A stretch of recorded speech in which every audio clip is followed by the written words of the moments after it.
Si parfois tu te sens perdu, comme si tu ne savais plus pourquoi tu es ici, ni où tu vas, je peux te dire que c'est tout à fait normal, il y a des milliers de personnes qui ressentent ça, et il existe une solution simple et puissante pour retrouver ton chemin. Dans cette vidéo, tu vas découvrir pourquoi te sentir perdu est en fait une opportunité, et comment te reconnecter à toi-même grâce à une étape qui est souvent négligée, mais qui est en fait essentielle. Je vais te montrer pourquoi commencer par le corps et la terre est la clé pour retrouver ta clarté, et je te partagerai un exercice concret pour que tu puisses agir dès aujourd'hui. Quand on se sent perdu, c'est souvent comme si tout devenait flou, comme si on était dans un brouillard épais dans lequel on voyait pas grand chose, et on est là, on est dans le brouillard, on pense, on réfléchit de plus en plus, mais en fait, plus on pense, plus on réfléchit, et moins on avance. Réfléchir à outrance, analyser les choses comme ça quand on est en manque de repères, c'est rarement la solution. Parce qu'en fait, quand on est perdu, le vrai problème, c'est qu'on n'est plus connecté. On n'est pas connecté à soi, à son corps, à ses sensations, ni même à la terre sous nos pieds. Il y a une chose que peu de gens réalisent, et même quand on le sait, on a tendance à l'oublier,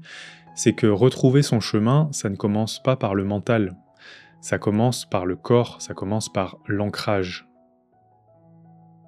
L'ancrage, c'est le lien qui te connecte à la réalité, qui te permet de rester solide, aligné et capable d'affronter la vie tout en restant stable. Imagine une maison, si ses fondations sont instables, peu importe à quel point son toit est beau, elle finira par s'effondrer. Eh bien ton corps et ton lien à la terre, ce sont ses fondations. Ce point sur l'ancrage qui est fondamental pour retrouver son chemin, sa mission de vie, je m'en suis rappelé grâce à une conversation avec ma psycho-énergéticienne.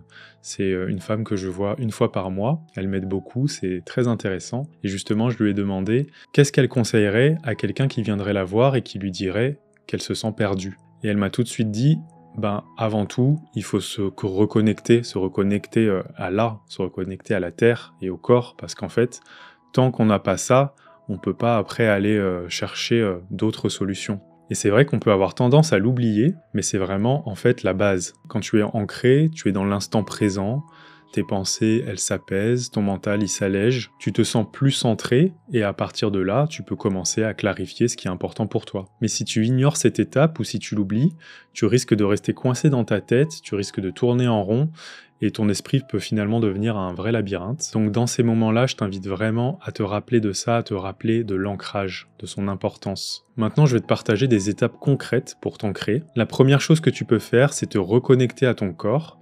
Et comment est-ce que tu peux faire ça facilement? Eh bien, c'est en marchant tout simplement pieds nus. Donc en marchant pieds nus de préférence dans la terre ou dans l'herbe, mais si tu ne peux pas, tu peux juste marcher pieds nus chez toi, ça sera déjà très bien. Et tu te connectes comme ça, les pieds au sol, en respirant tranquillement, ça va directement te reconnecter à ton corps. La deuxième chose que tu peux faire pour t'ancrer, c'est justement de revenir à ta respiration à n'importe quel moment dans la journée.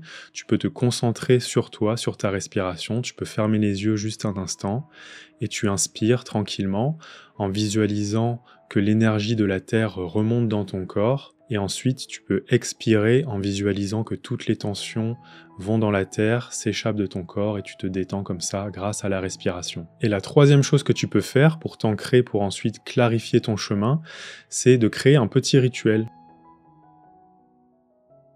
Un petit rituel quotidien ou hebdomadaire que tu vas pouvoir faire avec une activité simple, donc qui peut être une promenade, une méditation, de la respiration. Si tu veux d'autres idées, je te mets un petit fichier gratuit que tu peux télécharger en cliquant dans la description, parce qu'en fait on a fait un programme entier sur l'ancrage, un programme en ligne. Du coup je vais te mettre un petit extrait des différentes activités d'ancrage que tu peux faire justement comme ça pour te créer un petit rituel. Il y a différentes choses. Tu peux juste cliquer en dessous là pour télécharger directement le fichier et ça te donnera comme ça des idées pour intégrer des activités d'ancrage dans ton quotidien. Tu peux d'ailleurs passer à l'action dès aujourd'hui, tu peux te bloquer 10 minutes, 5 minutes pour pouvoir prendre un temps pour t'arrêter, un temps pour toi, pour respirer tranquillement, en pleine conscience ou pour marcher. Je t'invite vraiment à faire cet exercice, ça va vraiment te permettre de poser les choses, de t'ancrer pour pouvoir après avoir une meilleure visibilité. Ensuite, après avoir fait ça, tu peux à tout moment noter un petit peu ce qui te passe par la tête. Est-ce que ton esprit est plus apaisé? Est-ce que tu te sens plus en paix? Et puis tu peux laisser comme ça aller un peu tes idées à l'écrit, ça peut être très bénéfique aussi. N'hésite pas à partager ton expérience, tes ressentis en commentaire, je te lirai avec plaisir, ça fait toujours très plaisir de lire les commentaires, enfin quand ils sont positifs en tout cas. Et si tu veux en savoir plus sur comment retrouver ton chemin, comment vivre une vie qui est alignée, je t'invite à rester connecté à cette chaîne parce qu'on va continuer d'en parler dans les prochaines vidéos. Je t'invite à te rappeler que te sentir perdu finalement, ce n'est pas une fin en soi, c'est un appel à te reconnecter, à revenir à toi, à l'essentiel. Et l'ancrage, c'est la première étape de cette transformation. Alors tu peux commencer dès aujourd'hui, petit à petit, un pas après l'autre. Si cette vidéo t'a inspiré, alors abonne-toi, tu peux partager la vidéo à une personne qui pourrait en avoir besoin aussi, et prépare-toi à découvrir bientôt encore plus de clés pour éclairer ton chemin. Je te dis à très bientôt dans une prochaine vidéo.